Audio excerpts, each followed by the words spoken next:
Good morning, students. Let's start our today's lesson with the chapter number 10, Light Reflection and Refraction. So in our previous lesson, we studied the different examples of refraction. Today we are going to study one more thing, that is refraction through a glass slab. आज के उस lesson में हम पढ़ेंगे कि how the refraction takes place when the light enters in a glass slab and emerges out from the glass slab. Means there are two refractions when the light enters in the glass slab and then it emerges out from the glass slab. Means two refraction through a glass slab. So to understand this, we have to go through the video. We have to perform an activity. For that we have to go through a video. इसके लिए हम क्या करते हैं, पूरी एक activity करते हैं और उसको समझने के लिए हमें ये वीडियो देखना पड़ेगा कि हमने इस एक्टिविटी को किस तरीके से किया है. Here I am only explaining it through a diagram. आपको एक्टिविटी समझनी है कि भी किस तरीके से हमने इस एक्टिविटी को किया है और हम इसको आपको एक रे डायग्राम के थ्रू समझा रहे हैं. तो जब हम वो एक्टिविटी करेंगे हमारे पास फाइनल जो डायग्राम है वो इस तरीके का आ जाएगा. So here we can see that this is the glass slab and this is the ray that is falling on the interface of this air and the glass slab. These are the two different media. Here there is air and this is the glass. So this is the incident ray which is falling obliquely on this glass slab. Obliquely.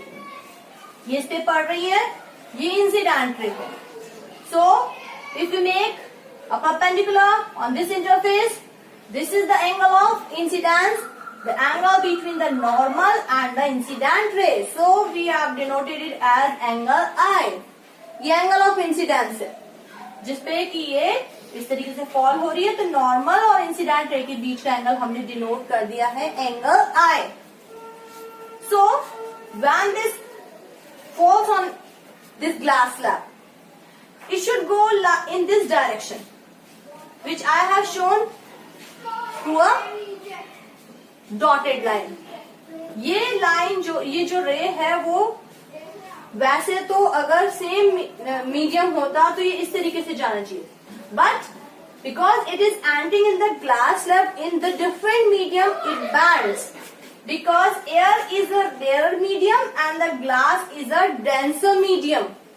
So when the light travels from rarer medium to denser medium, it bends towards the normal. ये जो light है इस तरीके से जानी चाहिए थी, वो कहाँ हो गई, थोड़ी सी इस नॉर्मल की तरफ बैंड हो गई है. And this is the actual path of the light ray.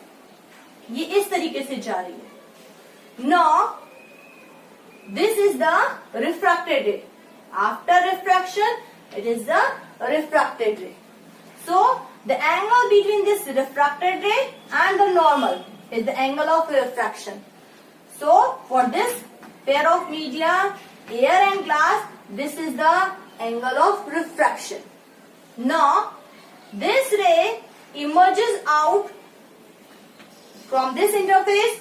It is entering from glass to air, means from denser medium to rare medium.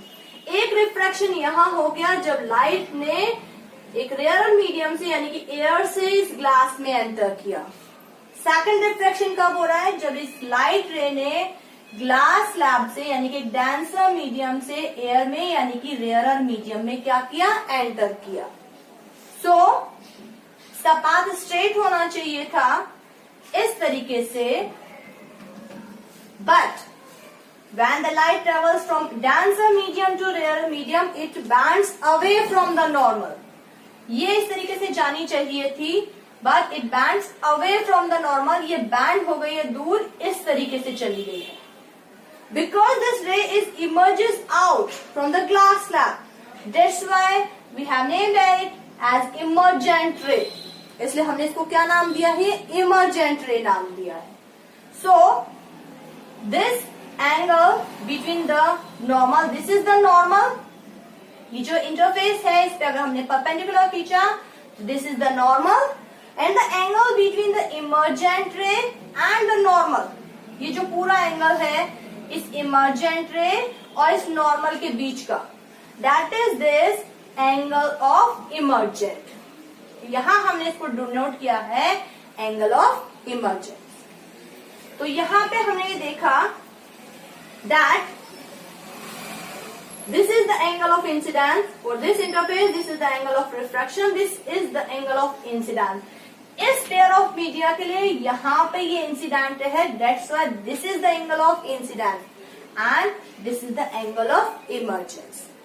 So we can see that on the two interfaces, यहाँ ये जो two interfaces है PQ and RS, this banding of light, यहाँ पे जो banding है, this banding of light on two interfaces is equal but opposite.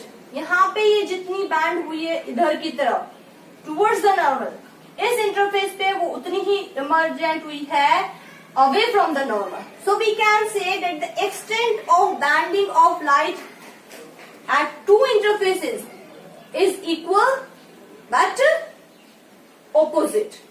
यहाँ पे इधर हुई है, उधर यहाँ पे हुई है, इसका मतलब कहते हैं जितनी भी एक्सटेंट हुई है that is equal but in the opposite direction. So we can say that this incident ray and this emergent ray, they are parallel to each other. इसलिए हमने ये कहा है कि ये जो इंसिडेंट रे है और ये जो इमर्जेंट रे है, they are parallel to each other. हम ये देख सकते हैं कि ये जो इंसिडेंट रे है और जो ये इमर्जेंट रे है वो एक दूसरे की क्या है, पैरेलल है. So we can see that the angle of incidence is equal to the angle of emergence.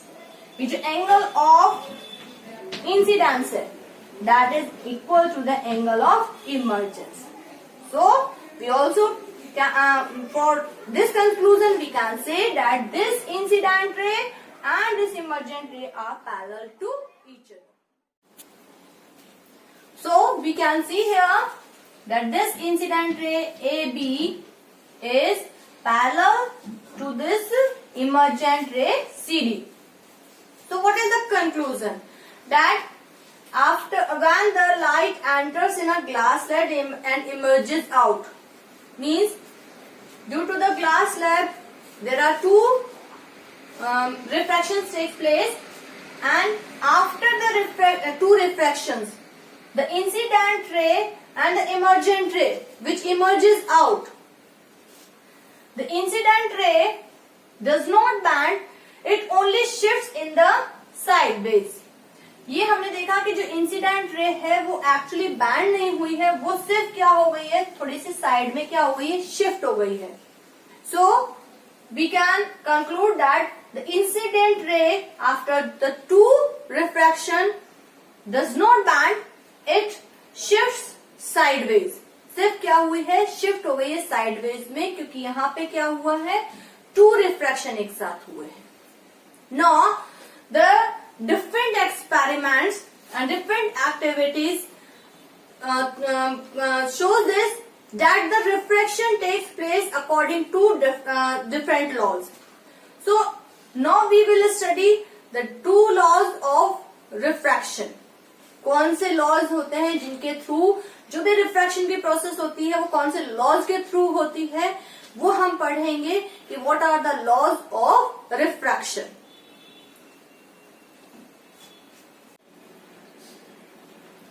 So, let's discuss the laws of refraction. So, there are two laws of refraction. According to the first law, the incident ray, the refracted ray and the normal at the point of incidence, they all lie in the same plane. It is just like the law of reflection. जैसे law of reflection हमने पढ़ा था, बिल्कुल वैसा ही है कि incident ray, refracted रे और द नॉर्मल जो है पॉइंट ऑफ इंसिडेंस पे, वो तीनों एक ही प्लेन में होते हैं, ऊपर नीचे नहीं होते, एक ही सरफेस में होते हैं. The second law says for any two media and for light of given colour, ये हमें मेन ध्यान रखना है कि यहाँ पे हमने पर्टिकुलरली 2 पॉइंट्स को बताया है for any 2 media and for light of given colour. एक ही कलर लेना है और एट ए टाइम हमें एक ही मीडियम 2 ही मीडिया लेने हैं। जो भी हम ले रहे हैं, से एयर एंड वाटर ले रहे हैं या वाटर और केरोसिन ले रहे हैं, जो भी हम ले रहे हैं पर्टिकुलर वही मीडियम लेना है और एक ही कलर की लाइट लेनी है। जब तक हम ये जो भी लॉ अगर हम फुलफिल करना चाहते हैं तो हमें एक ही मीडियम लेना है और एक ही कलर की लाइट लेनी है। क्यों? क्योंकि जो भी लाइट है, एक ही कलर की जो लाइट है, उनकी सबकी क्या होती है, डिफरेंट वेवलेंथ होती है और वेवलेंथ डिफरेंट होती है तो उनकी स्पीड ऑफ लाइट भी क्या होती है, डिफरेंट होती है। तो इसलिए हमें जब भी हम ये वाला लॉ पढ़ रहे हैं, उसको फुलफिल कर रहे हैं, तो हमें एक पर्टिकुलर कलर की ही लाइट लेनी होगी। For that the sine of angle of incidence to the sine of angle of refraction is a constant.